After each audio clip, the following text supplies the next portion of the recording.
Ok, donc pour mon exemple, qu'est-ce qu'on remarque? Ma fonction affine par partie ici, elle est composée de une, deux, trois fonctions affines. Donc je vais devoir calculer les règles de ces trois fonctions-là. On se rappelle, pour calculer la règle d'une fonction affine, il nous faut 2 points, hein, pour calculer le taux de variation.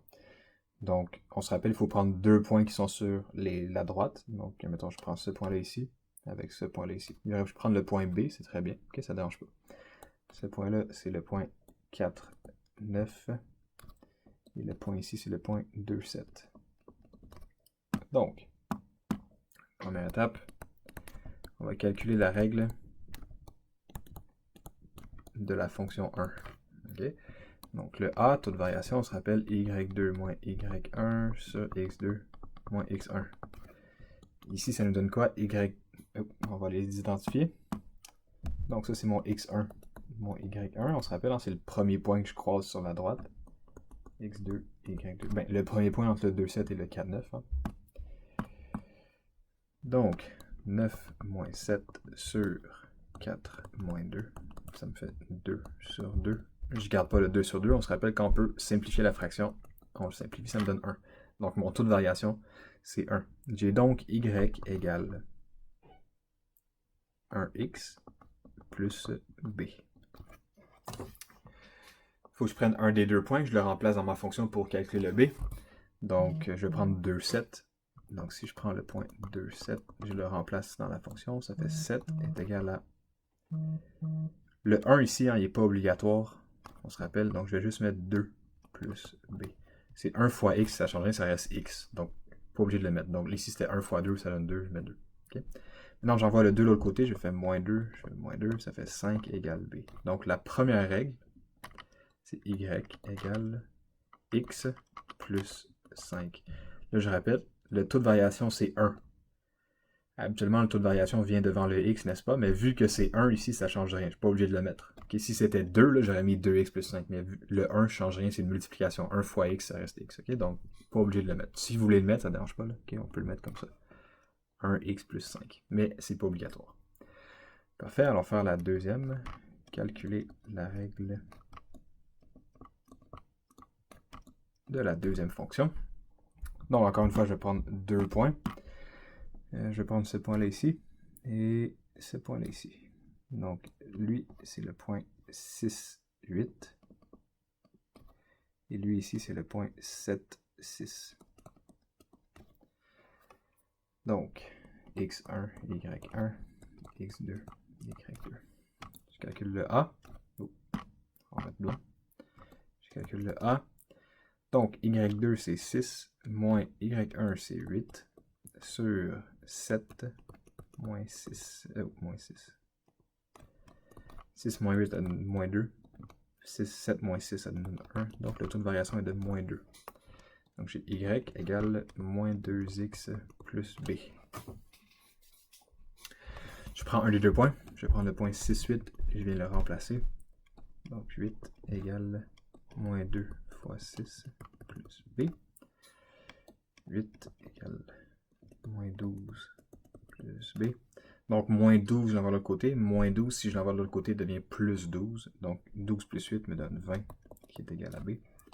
Alors, ma deuxième règle, y égale moins 2x plus 20. Donc, j'ai mes deux règles.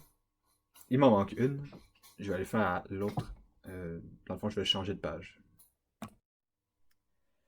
Parfait. Donc, pour la troisième règle, on fait la même chose, n'est-ce pas? Alors, on prend 2 points. J'ai le point ici 9, 6. Et j'ai le point ici 11, 10.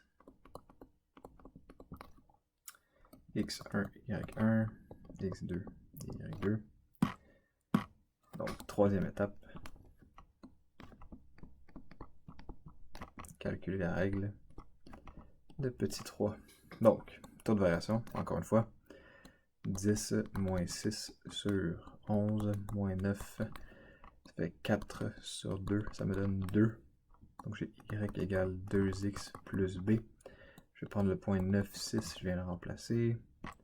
6, 2 fois 9 plus b. 6 égale 18 plus b. 18 est positif, je vais en avoir de l'autre côté, ça fait moins 18. Donc, moins 18. Moins 18. Ouais. 6 moins 18 donne moins 12. J'ai donc la troisième règle qui est y égale 2x moins 12. OK. Une fois que j'ai ça, il faut que j'écrive la règle de la fonction affine au complet. Donc, on se souvient, j'écris f de x égale, je dessine mon accolade. Oh. Pas très bien dessiné. Je dessine mon accolade comme ça. Et là, je vais mettre chacune des trois règles. Donc, la première règle, c'était x plus 5. Oh, on a déplacé tout ça. Donc, c'était x plus 5. La deuxième règle, c'était moins 2x plus 20. Et la troisième règle, qu'on vient de calculer, 2x moins 12. OK, dernière chose qu'il me reste à faire, c'est de trouver le domaine de ces fonctions-là. Donc, pour x qui appartient. Donc, le domaine de la première fonction, je vais regarder ça ici. La première fonction commence ici. Donc, ça, c'est x qui est égal à 0, donc le domaine des 0. Et elle finit à ce point-là ici, le point B. Le point B, le x, vaut combien? 5. Donc, la première fonction va de 0 jusqu'à 5. Maintenant, la deuxième fonction. J'écris pour x appartient.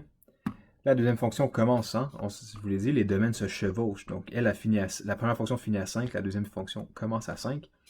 Et elle va jusqu'au point C ici. Le point C va jusqu'au point x égale 8. Donc, mon domaine va de 5 jusqu'à 8. Et finalement, la troisième fonction pour x appartient. Le domaine commence à 8. Et il finit au point D. Le x au point D vaut ici 12. Donc, le domaine va de 8 jusqu'à 12. Et on a fini notre fonction affine par partie. Ok, donc j'espère que cette vidéo a fait les choses un petit peu plus claires pour l'introduction à la fonction affine par partie. Le plus important à se rappeler, c'est que la fonction affine par partie, c'est plusieurs fonctions affines collées une sur l'autre.